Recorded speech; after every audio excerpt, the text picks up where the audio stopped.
오늘도 나의 주 나의 하나님 되신 우리 예수 그리스도 때문에 우리가 하나님의 보좌 앞으로 나가고 있는 줄로 믿습니다. 그 주님만을 섬기는 그 기쁨이 여러분의 삶에 충만하시기를 축복합니다. 날씨가 많이 무더워졌습니다. 이제 슬슬 더위를 피해서 쉼의 시간을 갖는 휴가철이 되어가고 있습니다. 여러분은 이번 여름에 어떤 쉼을 계획하고 계십니까? 사실 이 쉼이라는 건 하나님께서 세상을 창조하실 때 창조 가운데 안식의 개념을 넣으셔서 이 쉼이라는 것도 창조의 원리 가운데 있는 하나님의 손길입니다. 그 원리로 예수님을 쉬게 하셨고요. 이 공생의 기간도 예수님은 쉼을 때때로 누리시며 재충전하시고, 또 하나님의 품에서 그 쉼을 누린 예수님께서 제자들을 그리고 찾아온 무리들을 쉬게 하셨고, 오늘 우리도 그 쉼으로 초청하고 계시는 것입니다. 다시 말하면 쉼이라는 것은 우리 신앙의 여정에 반드시 있어야 될 요소 중에 하나라는 것입니다. 예수님께서는 오늘 이 아침에도 쉼을 필요로 하는 우리 모두에게 진정한 쉼으로 초청하시면서 말씀하고 있습니다. 오늘 저와 여러분에게도 쉼이 분명히 필요할 텐데요. 예수님이 어떻게 우리를 초청하고 계실까요? 우리 스크린을 보면서 예수님의 초청된 음성으로 들으시면서 우리 함께 읽어보겠습니다. 시작. 수고하고 무거운 짐진 자들아 다 내게로 오라. 내가 너희를 쉬게 하리라. 나는 마음이 온유하고 겸손하니 나의 멍에를 메고 내게 배우라. 그리하면 너희 마음이 쉼을 얻으리니 이는 내 멍에는 쉽고 내 짐은 가벼움이라 하시니라. 오늘 이 아침에 주님은 우리에게 수고하고 무거운 짐진 자들아 다 내게로 와서 쉬어라, 쉼으로 저와 여러분을 초청하고 계신 줄로 믿습니다. 그러니까 쉼과 안식을 얻으며 살기를 원하시는 것이 주님의 마음이라는 것이죠. 인생의 많은 수고로 지치고 삶의 일들로 어깨가 무거워진 저와 여러분의 삶 속에 반드시 쉼을 주고야 마시는 분이 우리 예수님이신 줄로 믿습니다. 이 아침에 그 쉼을 얻어 누리시기를 축복합니다.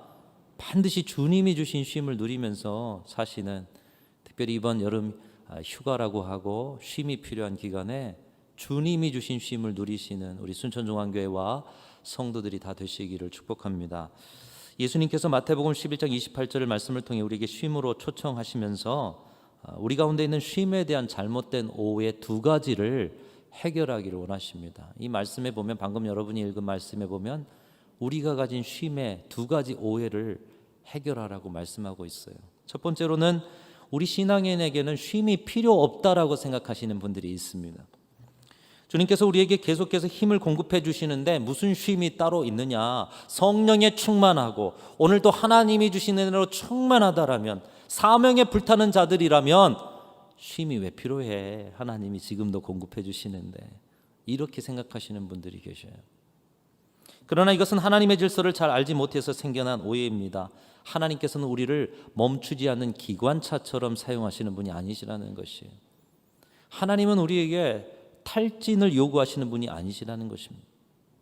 하나님은 우리를 일 중독으로 내모시는 분이 아닙니다. 하나님은 일과 쉼의 조화를 통해 아름다운 세상을 새롭게 하는 그 일을 감당하는 저와 여러분의 인생이 되기를 원하고 계시다는 것입니다. 여러분, 자연 만물을 보십시오. 열심히 일하는 계절이 있는가 하면 쉬는 계절이 있어요. 봄, 여름, 가을, 새싹이 나고 푸르른 잎들이 왕성하게 일을 하고 열매를 맺는 그런 계절이 있다라면 쉼의 계절, 겨울이 있는 것입니다. 열심을 다할 평년의 때가 있다라면 안식년이 있어요. 희년이 있어요. 그것이 하나님의 질서로 들어가서 율법에 안식년과 희년을 반드시 사람만이 아니라 땅까지도, 그리고 함께하는 짐승까지도 그 쉼을 함께 누리라고 명령하고 계십니다. 하나님은 창조의 원리 안에 쉼과 안식을 구별하여 넣으셨고, 지금도 한 주일의 시간 속에서 안식을 누리도록 이 주일을 저와 여러분에게 주신 것입니다. 다시 말하면 쉼과 안식의 원리, 특별히 여러분이 열심히 일하셨다면 삶의 자리에 반드시 쉼이 있어야 한다는 것입니다. 사도 요한의 제자였고 서머나 교회 감독이었던 폴리캅이 어느 날 집에서 새를 한 마리 키우는데 이 새하고 놀고 있었습니다. 이 새가 귀여워서 새를 손에 얹고 먹이도 주면서 짹짹거리는 것을 보면서 즐거운 한때를 보내고 있는데, 어떤 성도가 한번 지나가면서 그 모습을 보면서 빈정대는 투로 이렇게 물었습니다. 아니, 성자라는 분이 어떻게 새와 놀면서 시간을 보내고 계십니까? 여러분, 성자는 새와 놀면 안 됩니까? 아마 이분은 성자 정도면 놀더라도 좀 거룩하게 놀더라도 좀 뭔가 대단한 연구를 하거나 깊은 묵상에 빠져서 쉬는 것을 생각했던 모양입니다. 그러자 폴리캅은 빙그레 웃으면서 말합니다. 성도님, 활도 쓰지 않을 때는 줄을 풀어놓아야 되지 않습니까? 언제나 줄을 팽팽하게 메워두면 좋은 활도 못 쓰게 되고 마는 것입니다. 우리 악기를 다루시는 분들은 아시죠? 악기를 다루시는 분들은 바이올린이나 기타나 평소에는 풀어놓다가 연주할 때는 그것을 다시 조율해서 쓰는 것을 아실 것입니다. 여러분, 하나님이 지으신 자연 만물도 그렇고요, 우리의 삶도 그렇습니다. 특별히 우리 육체는 연약하기 때문에 쉼이 반드시 필요하다는 거예요. 팽팽하게 메워놓을 때가 있었다면 풀어놓을 때도 있어야 한다는 것이에요. 다음 사명의 길로 나아가서 또다시 열정을 불태우기 위해서는 반드시 쉼의 자리로 가야 한다는 것입니다. 진정으로 다음을 준비하는 사람들은 다시 달리기 위해서 2보 전진을 위한 1보 후퇴의 자리가 있어야 한다는 것이죠. 코로나를 지나온 지금의 시간들을 한번 생각해 볼 때에 이 코로나 시절에 참 우리는 많은 것을 쉬었습니다. 우리가 원하든 원하지 않든 간에 특별히 우리 신앙의 자리를 보면요, 봉사의 자리, 섬김의 자리, 또 여러 모임의 자리를 보면 분명히 하나님께서 쉼을 주신 것은 분명합니다. 그리고 이제 한 2, 3년 쉬다 보니까 여러분도 서서히 이러면 안 되지 않나, 이제는 조금 일어나 달려야 되지 않겠나, 그런 움직임들을 여러분들이 이제 이루고 있지 않습니까? 신앙의 여정에서도 우리의 일상에서도 쉼은 반드시 필요하고 잘 쉴 줄 아시는 분들이 더 건강하게 주님을 위해서 충성할 수가 있다는 것입니다. 사랑하는 성도 여러분, 이번 여름에 주님이 주신 쉼을 누리시기를 축복합니다. 쉼은 우리 인생의 또 신앙의 한 부분입니다. 잘 쉴 때 또 다음을 향해서 달려나갈 수 있다. 쉼에 대한 첫 번째 오해, 신앙인들에게는 쉼이 필요 없지 않느냐? 아닙니다. 쉼이 필요하다. 두 번째로 쉼에 대한 오해는 그저 몸이 가만히 있거나 활동을 멈추면 오는 것이 쉼이다라는 그런 생각을 가진 분들도 있습니다. 가만히 있으면 쉼이 온다. 하던 일 안 하고 집에 있기만 하면 쉼이 저절로 되는 줄 압니다. 그러나 코로나19로 집에 있는 시간이 많아졌습니다. 우리 서로 거리 두기를 해야 되다 보니 활동이, 움직임이 적어졌습니다. 근데 움직임이 적고 움직이지 않으니 여러분, 코로나 시절이 여러분에게 많은 엄청난 쉼을 주셨습니까? 주었습니까? 이제는 막 힘이 넘쳐가지고 달려갈 만큼 여러분 안에 충만해지셨습니까? 주님은 우리에게 말씀합니다. 진정한 쉼을 위해서는 쉬는 법을 배워야 한다. 나의 멍에를 메고 내게 배우라. 쉼을 배우라. 이렇게 말씀하셨어요. 우리가 가진 상식 속에 우리가 생각하는 쉼, 또 그 가운데 특별히 아무것도 안 하고 쉬면, 멈춰 있으면 그게 쉼이 될 거야. 그렇지 않다는 거예요. 여러분, 이것은 일반적인 쉼에서도 적용되는 원리입니다. 주말이고 휴가라고 해서 집에서 잠만 잔다고 해서 쉼이 아님을 여러분 경험해 보셨을 거예요. 많이 자고 일어나도 피곤한 날이 있잖아요. 휴가를 다녀와도 더 피곤한 그런 경험들을 해보셨지 않습니까? 가만히 있고 또 멈춰 있다고 해서 쉼은 아니라는 거예요. 쉬는 법을 제대로 알지 못하면 아무리 많은 시간 멈춰 있어도 쉴 수가 없다는 것입니다. 주님 우리에게 말씀하십니다. 나는 마음이 온유하고 겸손하니 나의 멍에를 메고 내게 배워라. 쉼을 배워야 한다. 그럴 때 너희 마음이 쉼을 얻으리니 이는 내 멍에는 쉽고 내 짐은 가벼움이라 하시니라. 주님이 주시는 쉼을 위해서 우리가 주님께 쉼을 배워야 한다라고 말씀하고 있습니다. 여러분, 주님이 가르쳐 주시는 쉼의 원리가 무엇일까요? 멍에를 메고 짐을 지면서도 쉽고 가볍게 이 땅에 없는 주님이 주신 쉼을 누리면서 사는 그 비결이 무엇일까요? 여러분, 잘 쉬고 계십니까? 또 앞으로 여러분의 쉼은 정말로 건강한 쉼으로 나아갈 수 있겠습니까?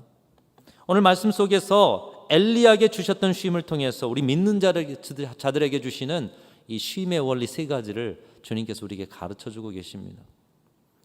여러분, 엘리야 하면 떠오르는 것이 있으실 것입니다. 갈멜산의 대결 아니겠어요? 그래서 엘리야는 지금도 이스라엘의 위대한 지도자로 기억되고 있습니다.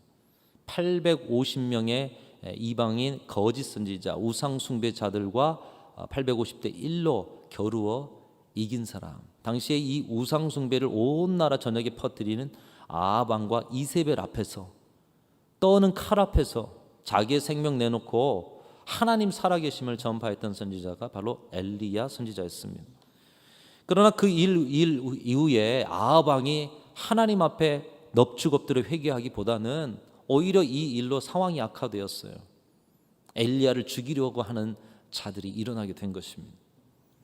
이제 생명을 노리는 자들로 도망쳐야 하는 신세가 되었습니다. 그래서 너무 두려운 나머지 갈멜산 어기로부터 시작해서 이스라엘 최남단 브엘세바까지 정신없이 도망쳐서 그 브엘세바에 자신의 사환을 두고 자신은 또다시 하룻길쯤 내려가서 광야로 들어갔습니다. 지금 이스라엘 최남단에 있는 광야가 네게부 광야라고 합니다. 아마도 이 네게부 광야까지 홀로 들어간 것 같아요. 지금 우리의 상황으로 비춰보면 서울에 있는 남산에서 갈멜산 대결을 했어요. 근데 그 대결 후에 자기를 죽이려 하는 사람에 무서워서 달려가지고 땅끝이 어디입니까?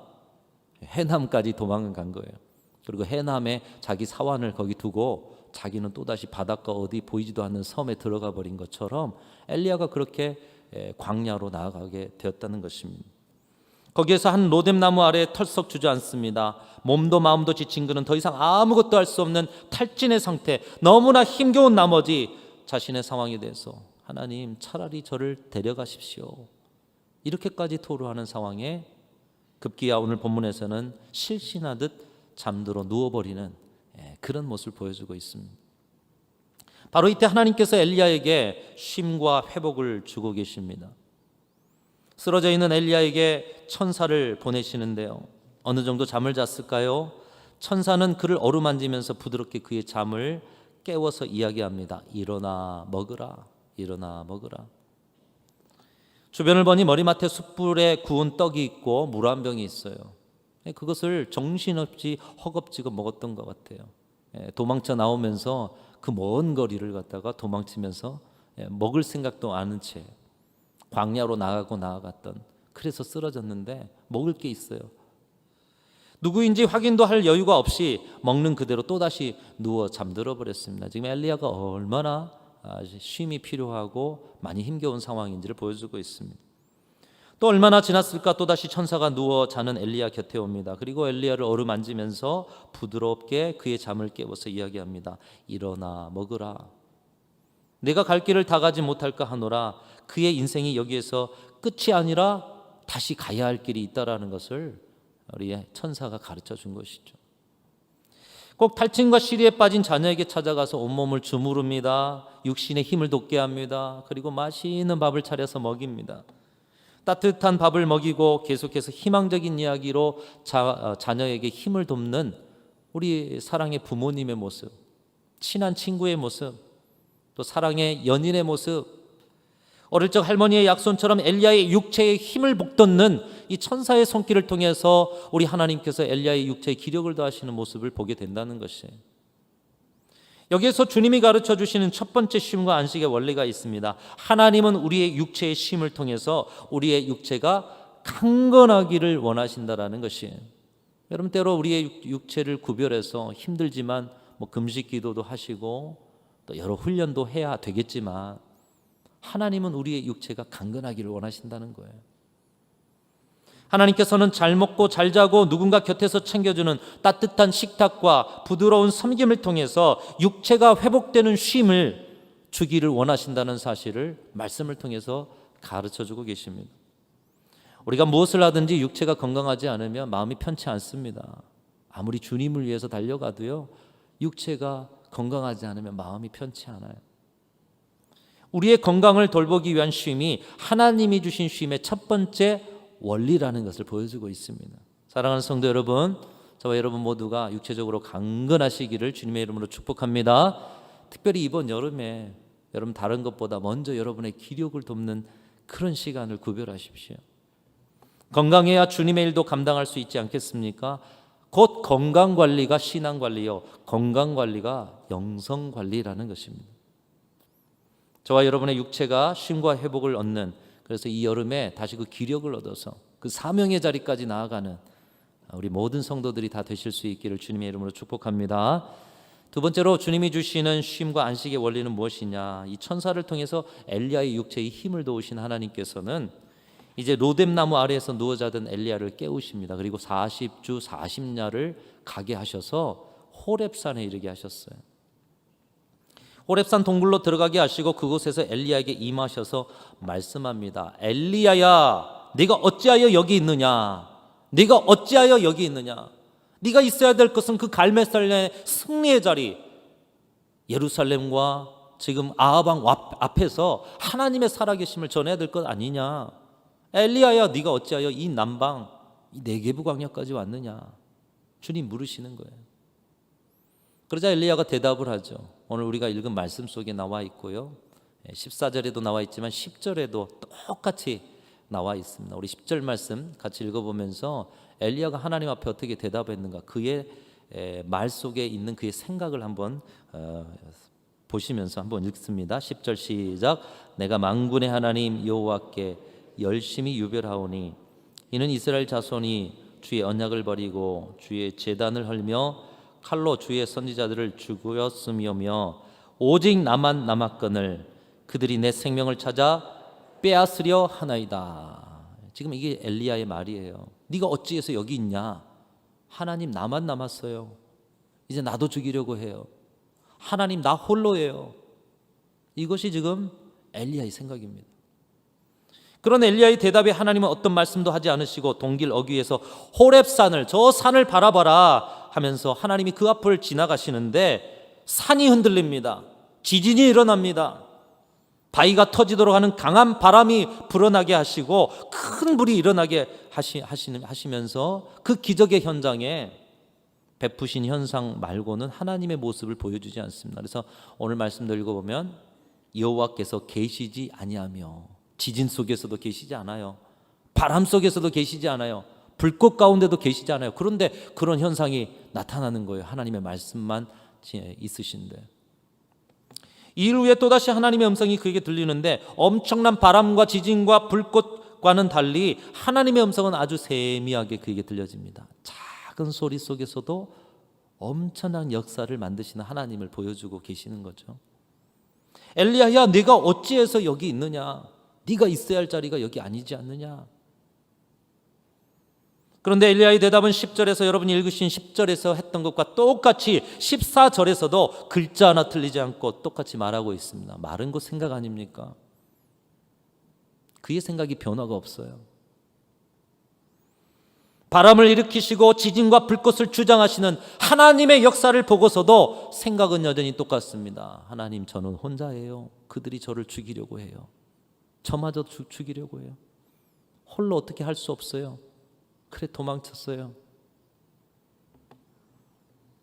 하나님이 그걸 또다시 묻는 이유가 무엇입니까? 그의 입술을 통해 나온 말을 가지고 그의 자신의 생각을 보게 하신 거예요. 네가 지금 어떤 생각을 하고 있는지 봐라. 이것을 통해서 하나님은 엘리야를 깨우치고 계십니다. 하나님께서 강한 바람 같고 지진 같고 불같이 역사하셔서 갈멜산의 대결에서 승리하게 하셨음에도 그는 그 갈멜의 대결에서 하나님을 보지 못했어요. 오늘 이 호렙산에서도 그 지진 같고 불 같은 바람 속에서 역사하시는 하나님을 보지 못했던 것처럼 갈멜에서도 너는 나를 보지 못했다. 그를 사로잡는 생각에 아합과 이세벨이 무서워 도망치도록 만들었음에, 생각이 그를 그렇게 만들었음에 하나님은 그 자신의 생각을 직시하도록 하셨다라는 것이에요. 그 자신의 생각에 갇혀 하나님을 보지 못하고 육신의 눈에 보이는 아합과 그의 군대를 두려워하게 하고 지금도 여전히 그것을 두려워하게 했음을, 그의 생각이 그를 그렇게 만들어 갔음을 보게 하고 알게 하신 것이에요. 그런 그에게 그가 생각하는 것이 다가 아니라 그 자신의 생각을 넘어서서 감히 엘리야는 상상도 할 수 없는 하나님의 놀라운 기적과 같은 계획이 있음을 알게 하고 계십니다. 오늘 18절에 나오고 있어요. 이렇게 말씀하시죠. 그러나 내가 이스라엘 가운데 7,000명을 남기리니. 여러분, 엘리야의 말과 이 7,000명의 말을 대비해 보십시오. 엘리야는 나 홀로 남았습니다. 하나님, 이제 나마저 죽이려고 해요. 근데 하나님 뭐라고 하셔요? 내가 7,000을 남겨놓았다. 다 바알에게 무릎 꿇지 아니하였고 다 바알에게 입맞추지 아니한 자니라. 너와 똑같이 신앙의 순결성을 지키며 생명을 건 자들이 너 하나 아니야. 보이지 않는 곳에 7천이나 있어. 사랑하는 성도 여러분, 우리 교회 안에도 7천의 용사가 준비된 줄로 믿습니다. 저는 그런 줄로 믿고 있습니다. 여러분, 이 말씀이 무슨 말씀일까요? 너는 강한 바람과 지진과 불꽃 속에서도 나를 찾을 수 없었던 것처럼 갈멜산의 기적의 자리에서도 너는 나를 보지 못했다. 그런데 나는 그 가운데 있었단다. 너는 너 혼자라고 생각하고 있지만 나는 네가 상상할 수도 없는 계획을 이루어 바알에게 무릎 꿇지 않은 자 순결한 7천의 백성을 예비해 놓았다. 너의 생각과 나의 생각은 달라. 너의 생각은 두려워 도망치게 했지만 나의 생각은 네가 생각할 수 없는 그 자리를 만들고 있어. 여러분, 이 말씀을 들었을 때 엘리야의 심정이 어떠했을까요? 바로 여기에 주님이 가르치신 두 번째 쉼과 안식의 원리가 있습니다. 하나님께서는 두려움과 불안으로 몰고 가는 엘리야의 생각, 외로움과 고독으로 탈진하게 한 엘리야의 잘못된 생각을 깨닫게 하시고 그 생각을 스스로 보게 하시고 그 생각을 바꾸기를 원하셨다는 것입니다. 즉, 우리가 주님 안에 누리는 쉼은 우리가 가진 생각의 한계를 인정하고 그 생각을 비우고 하나님이 주신 생각으로 새롭게 바꿔낼 때 바로 그 자리에 하나님이 주시는 쉼이 시작되게 되는 줄로 믿습니다. 생각이 바뀌셔야 한다는 거예요. 쉬려면. 외국 어린이 동화 중에 개미들의 사랑이라는 동화가 있습니다. 한 청년 개미가 큰 길 건너편에 사는 아가씨 개미를 사랑하게 되었다고 합니다. 어느 날 마음을 굳게 먹고 이 큰 길을 건너서 사랑하는 연인을 만나러 가리라. 그런데 이 큰 길을 너무 오래돼 가지고 아스팔트가 쩍쩍 갈라져 있는 거예요. 개미에게는 이 아스팔트 갈라진 것이 절벽입니다. 낭떠러지예요. 너무 위험해서 아버지가 가지 말라고 해요. 그래도 고집을 피우고 눈꺼풀에 뭐가 씌었기 때문에 사랑하는 연인 그 개미를, 아가씨 개미를 만나기 위해서 간다는 거예요. 자, 그러면 가려면 네가 이 지푸라기 하나를 지고 가라. 아니 아버지, 그건 뭐하러 지고 갑니까? 힘들게. 아니다, 이거 지고 가지 않으려면 가지 말아라. 아버지의 말씀에 이 청년 개미는 무거운 짐을 등에 지고 투덜투덜하면서 길을 걸어갑니다. 그런데 조금 가다 보니 아스팔트가 상당히 크게 갈라져서 완전한 낭떠러지가 있는 거예요. 아, 이 길은 건널 수가 없구나. 난관에 부딪혀 그 자리에 털썩 주저앉고 등에 지고 있던 이 지푸라기를 던져버렸습니다. 근데 이 지푸라기가 이쪽과 저쪽의 다리가 된 거예요. 틈새를 건너갈 수 있는 다리가 되어줬다는 것입니다. 무거운 짐이라고 생각했던 지푸라기가 만든 구원의 다리를 건너서 사랑하는 아가씨 개미를 만날 수 있었고, 이것으로 아버지의 생각과 내 생각이 달랐구나. 아버지의 생각으로 인해서 내가 이 만남을 가졌구나. 감사하게 됐다는 것이. 청년 개미의 생각과 아버지의 개미의 생각은 달랐습니다. 그러나 아버지 개미의 생각에 순종할 때 생명도 건질 수 있었고 또 그 무서운 길을 건널 수가 있었던 것입니다. 이것이 주님이 주신 쉼의 원리입니다. 멍에인 줄 알았는데, 짐인 줄 알았는데 그 생각이 잘못됐다는 것입니다. 생명의 길이 되었다는 것이에요. 그래서 주님은 우리에게 말씀합니다. 이는 내 멍에는 쉽고 내 짐은 가벼움이라 하시니라. 그러니 내게 와서 내가 주는 쉼을 배워라. 우리를 탈진하게 했던 생각이라면 깊이 그 생각을 점검해 보아야 한다는 거예요. 여러분이 가지신 생각 안에 여러분이 혹시 갇혀 있지 않으십니까? 그 생각 속에서 발버둥 쳐봐도 또다시 절망과 우울과 오늘 엘리야가 가졌던 그 탈진의 자리로 쉬지도 못하고 나가고 계시지 않습니까? 내 생각의 틀이 내 삶을 이끌어가기 때문에 이 생각의 변화가 없다라면 우리는 진정한 쉼으로 나아갈 수가 없는 것입니다. 갈멜산 대결 속에서도 엘리야는 혼자라 생각했습니다. 도망칠 때 노뎀나무 아래에서도, 그리고 하나님의 음성이 들리는 이 호렙산에서도 하나님 나 혼자예요. 생각이 바뀌지 않아요. 두 번을 물으셨어요. 네가 어찌 여기 있느냐? 하나님 나 혼자예요. 그러나 하나님은 말씀합니다. 아니다. 너 말고 7천이 있다. 세미한 음성 가운데서도 내가 너에게 말하고 있는 것처럼 나는 내게 혼자라고 생각했던 그곳에서도 여전히 이렇게 일하고 있었다. 사랑하는 성도 여러분, 진정한 쉼은 우리의 생각을 비우고 하나님이 주신 생각으로 채울 때 바로 그 자리에 진정 주님이 주신 쉼이 시작되게 될 줄로 믿습니다. 우리의 생각의 틀을 깨고 하나님이 주신 생각으로 나아가셔야 쉼이 있다. 주님은 이것을 우리에게 가르치고 계시는 거예요. 왜 그럴까요? 여러분, 우리 하나님은 항상 오르신 분이시기 때문인 줄로 믿습니다. 항상 오르신 분이에요. 전선하시고 전지하시고 다 아신다는 거예요. 항상 오르신 분. 하나님의 어리석음이 사람보다 지혜롭고 하나님의 약하심이 사람보다 강한 줄로 믿으시기를 주님의 이름으로 축원합니다. 그렇기 때문에 하나님의 생각이 우리의 생각보다는 항상 옳죠. 그 높으심, 그 광대하심을 우리가 어떻게 쫓아갈 수가 있겠습니까? 때로는 하나님이 주신 생각이 멍에로 생각되고 무거운 짐으로 생각될 때도 있지만 그 멍에와 짐이 우리를 살리는 생명의 길이 되어지게 되는 것입니다. 그렇기 때문에 내 멍에는 쉽고 내 짐은 가볍다, 이렇게 말씀하시는 거예요. 오늘날 많은 정신적인 질병과 실패의 원인이 어디 있을까요? 자기 생각에 계속 맴도는 거예요. 생각의 틀을 벗어나지 못해요. 안간힘을 다해서 새로운 생각을 해보려고 해도 안 되는 거예요. 하나님이 주신 생각으로 바뀌셔야 하는 거예요. 여러분의 생각을 주님이 주신 생각으로 바꾸셔서 주님이 주시는 진정한 쉼을 누리시는 이 여름이 되시기를 주님의 이름으로 축복합니다. 마지막으로 주님이 가르치는 세 번째 쉼과 안식의 원리가 무엇입니까? 하나님께서는 엘리야에게 기력을 도우셨어요. 그래서 그 기력을 차린 후에 호렙산으로 인도하십니다. 그리고 호렙산에서 체험을 통해서 그의 생각을 바꿔주셨어요. 그리고 이제는 15절부터는 그에게 새로운 사명을 주고 계십니다. 사명을 주고 계셔요. 이방 나라 다메섹에 가서 하사엘이라는 사람에게 기름을 부어라. 그리고 그를 아람의 왕으로 세워라. 이스라엘에게 가서 예후라는 사람에게 기름을 부어서 이스라엘 왕으로 세워라. 그리고 엘리사라는 사람에게 가서 너 다음 선지자로 세워라. 새로운 사명을 주셨어요. 여러분, 그런데 이 명칭들을 한번 보십시오. 아람의 왕에게 가서 아람의 왕을 세우고요, 그 다음에 이스라엘의 왕을 세우고요, 새로운 선지자를 세워요. 나 홀로 남았습니다. 감히 이 유다의 왕 아합에게도 나가지 못하는 이 겁쟁이에게 아람 왕을 세워라, 이스라엘 왕을 세워라. 무엇을 말씀하고 계십니까? 네가 그렇게 무서워하는 지금 남유다의 왕 아합이 세상을 주관하는 사람이 아니라, 존재가 아니라 내가 세상을 주관하는 존재다. 내가 아람 왕을 세우는 사람이요, 내가 이스라엘 왕을 세우는 사람이요, 내가 지금의 모든 세상 주관자임을 너는 기억해라. 이렇게 말씀하고 계시는 것입니다.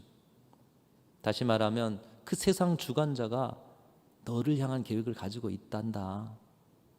그 세상 주관자가 너에게 미래를 주고 있단다. 이렇게 말씀하고 계시는 거예요. 남유다만이 아니라 북이스라엘과 주변 강대국 아람까지도 주관하신 하나님이 너의 하나님이라는 것을 다시 한번 알려주고 계시다라는 거예요. 역사의 주관자이신 하나님을 똑똑히 기억해라. 여러분, 이것을 왜 엘리야가 몰랐겠어요? 그런데 이 갈멜산 대결 후에 자기를 죽이려고 하는 자들의 시퍼런 칼날을 보면서 두려움에 빠지다 보니 그의 믿음을 상실하게 되었던 거예요. 너무나도 큰 사건을 통해서 위축되어서 최남단 부엘세바, 아니 그 밑까지 그 네게부 광야까지 도망쳤던 것입니다. 그런 그에게 육체적 기력을 회복하십니다. 생각의 틀을 넘게 하십니다. 그리고 이제 마지막으로 믿음을 회복하게 하셔서 사명의 자리로 나아가게 하신 거예요. 여러분, 이 말씀이 무엇을 가르치고 있습니까? 참된 쉼은 결국 믿음을 회복하고 사명과 비전을 회복하는 단계까지 나아가야 진정한 쉼이라는 거예요.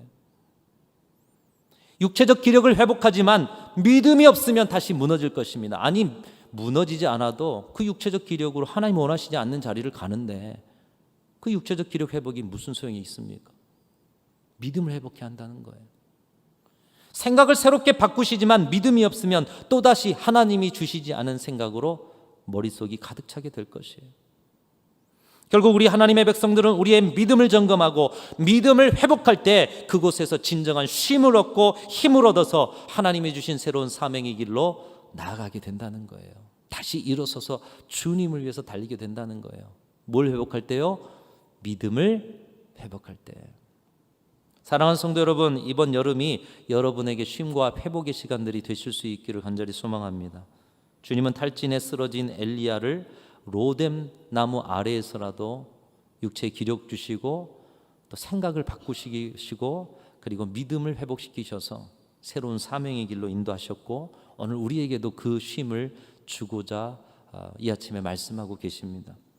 이번 여름의 쉼을 위해서 피서도 좋고 여행도 좋습니다만은 주님이 주시는 쉼을 여러분 누리는 그 푸른 초장 쉴 만한 물가, 주님이 주신 그 회복의 능력을 덧입고 싶지 않으십니까? 비록 탈진되어 쓰러졌지만 그 자리에 여러분의 삶의 자리, 힘겨운 자리가 있다라면 그 자리에서도 로뎀 나무의 자리, 이 엘리야의 로뎀 나무의 자리를 찾아 가시기를 축복합니다.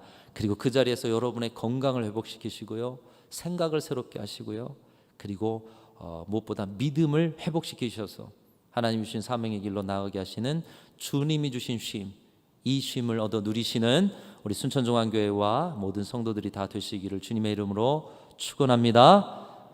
쉼의 자리가 있다면 잘 쉬시고 진정 하나님의 은혜를 받아 코로나의 상황이나 여러분의 인생의 모든 자리 새 힘을 얻어 힘있게 달려가는 저와 여러분들이 되시기를 간절히 소망합니다. 하나님 아버지 감사합니다.